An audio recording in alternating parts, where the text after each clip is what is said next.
start tomorrow. So whatever it is that you want to do, whether it's losing weight, saving money, starting that business, whatever it is to start tomorrow, all right? So that's the best thing you can do to stay poor is just start tomorrow, okay?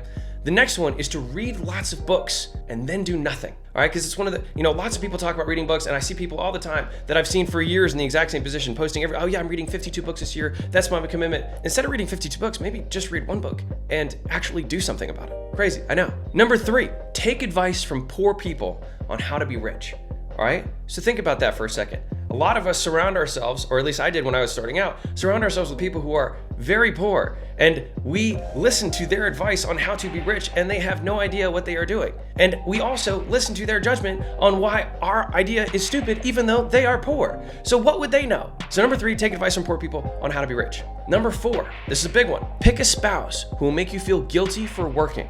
All right, so you have your dreams, you have these things you want to pursue, but this person is saying you shouldn't do that, you need to be doing X, Y, and Z, blah, blah, blah, blah, and then you feel like you need to compromise your dreams with that person. The problem is that you put your power of your destiny in their hands, and you're asking for permission instead of support, right? Because at the end of the day, if you don't accomplish your dreams and you did it because of them, who do you think you're going to resent?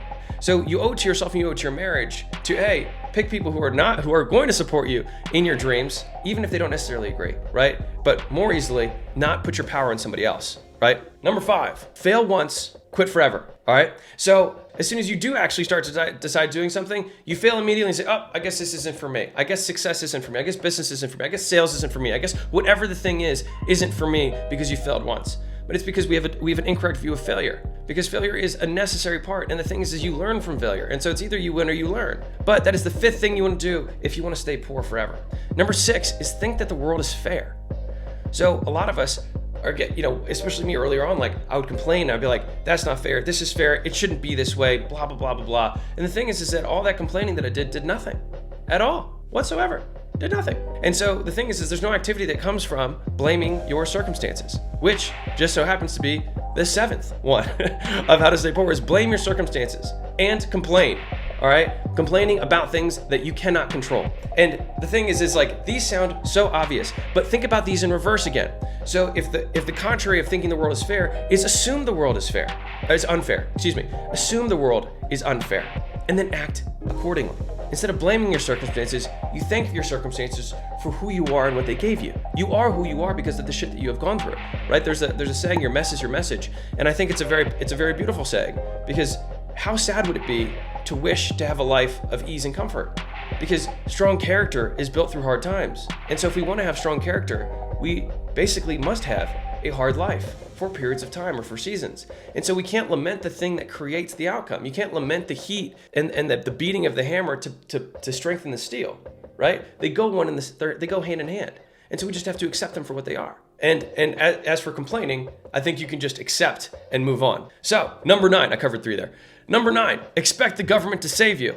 All right, that's a great way to stay poor. Expect the government to save you, or you can even say expect other people to save you. And the reality is, no one's going to save you except for you. And a lot of times, many people have spent their entire lives waiting around for someone to save them and still stayed poor. Number 10, value the opinion of others over your own. It's an excellent way to stay poor. You think everyone else's opinions matter more than yours. And I'll give you a secret that it took me, making a lot of money to then realize, which is you are successful the moment you say you are. Crazy, right? Like you are successful the moment that you decide you are successful. There are people who are billionaires who don't feel like they are successful, and there are people who have almost no money and absolutely think that they're an amazing success. And the thing is that they are both right. It's our choice.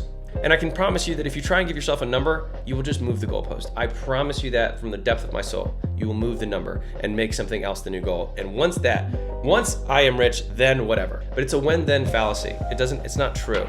So you can accept and you can become successful today, because if you look at yourself compared to people in a much worse off scenario, they would love to have your life. And so you just need to decide for yourself if you are successful. And the thing is, success is a process rather than an outcome. And so you can be successful in that you are living your values of pursuit. That can mean success if you choose to define it that way. So